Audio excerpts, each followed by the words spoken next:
2005, din yung taluyang mega na Kite Flying Festival bilang dake na ning Piestang Fernandino. Pero apag desisyonan na ning mi talagang komite na ning kapiestan king Banwang IT, ibalik kay ni antimong pakibat kareng kabalentamong panintunan ning masayang ligliga na ini. Nyasat kapamilatan ning meto nga pribadong negosyo king syudad, ing Neldis Realty and Development Corporation, mega na piyang pasibayo ing Burarul Festival.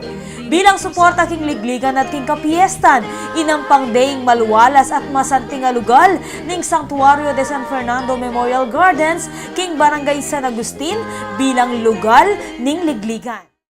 We would like to participate in the Fiestang Fernandino for these 2012 celebrations. We offer the grounds of Santuario because for Kite Flying Festival, a place as beautiful as our Memorial Garden here is best suitable for the event. That is why I requested our marketing consultant, Ms. Mawakino, to please help us in sponsoring the Burarul San Fernando. That's why thank you very much for coming.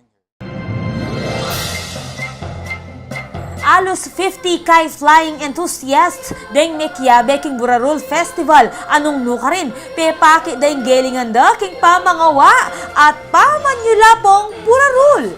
Bilang pamagisan metong karempesitagon at sinuporta king Piestang Fernandino, may nga mano yung kapasalamatan ni Vice Mayor Edwin Edsa Santiago ng Siyudad San Fernando at sinabing impialo nga Burarul metong yang maulagang dake na ning kulturang Kapampangan. Itong kareng event na ning Piestang Fernandino, yung Kite Festival.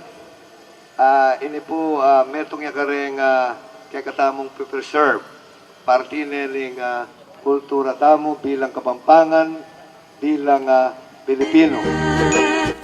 May yakit mo rin ding niyayaliwang edad kareng partisipante ning ligligan. Manibat kareng kaya na kana 12 anyos pababa, amekyabe king kite making contest at kareng aliwang makiedad na at antimurin ding kaya nakan. Anong no, pepakit ding galindang pasulapo kareng niyayaliwang klase ning Burarul. Manibat kareng simpleng flight kites o sapi-sapi king Kapampangan. Ding geometric kites, ang mikiubog, at ding figure kites o guryun, ang mikaanyong ayop, asan, pusit, at aliwapang animalis. At ating pang special event para kareng malatiktik ka Burarul, labala mo tulang damulag lamo king lati. Baya mayari ing ligligan, ing kikilala ng Kapampangan Kite Flying Master ay Ruming Santos. Amig silbi mo namang meto nga urado, ing pepakit gelingan king pamanyulapong Burarul, king Kite Flying Exhibition, adake na pamurin ning festival. Antimurin ng pamanutok na ng Kite Team Philippines ay Jing Torno. Apepakit naman ng makanano pa sulapong stunt kites o tukong ang makatuki paking musika ing sulapo at galo dareti.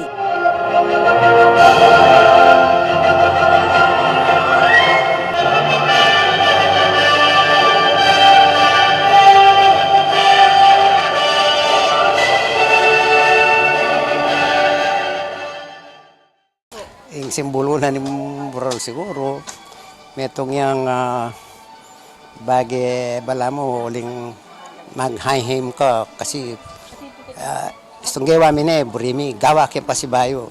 Not that, itamo, we have to create. Misip na ganan mo na nung paltomi.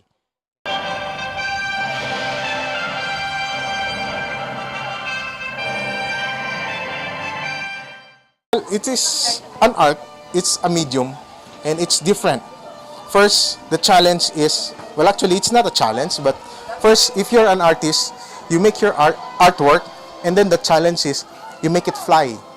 Your artwork doesn't just go into the wall, but you have to make it fly. So it's a different challenge again. It's a different step.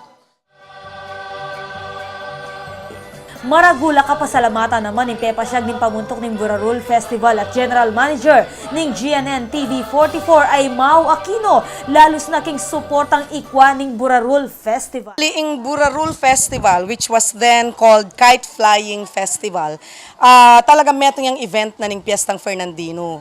And then, this year, I see pa na ng Neldis Realty Development Corporation Management, particularly in Santuario de San Fernando Memorial Gardens, why not offer the venue? Kayong Piestang Fernandino, pangkanta Kenny da i-revive ing Burarul Festival. Now it is renamed Burarul Festival. Mapalyaring din kaya nakan ngeni, eda na bahalo nung nano talaga ing Burarul, ing Papasulapo Burarul. So through the Burarul Festival, it's one way of actually bringing back ining meto nga pialong na keling wanda na, rin keraklanda rin katamong kabalen, lalo na rin kaya nakan. And it's not only a pialong, but it's also a sport. Uling akit tamo talaga ngayon. Dakal a kite enthusiasts na magluwal ngayon.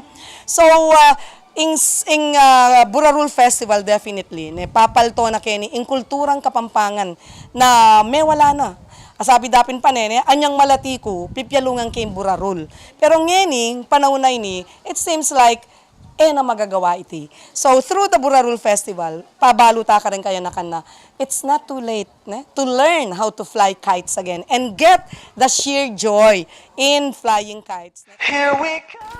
Bandang Tauli, meus galareng peka masanting nga Burarul at peka magaling nga Kite Flyers King Festival at tinanggap cash prize menibat king 1,000 hanggang 8,000 pesos kapamilatan ning Neldis Realty at ning Santuario de San Fernando Management. Ikwaning Kevin Aquino ing first prize ning kite making contest. Asungkit na nemang Romel Dizon ing first prize ning flat kites category.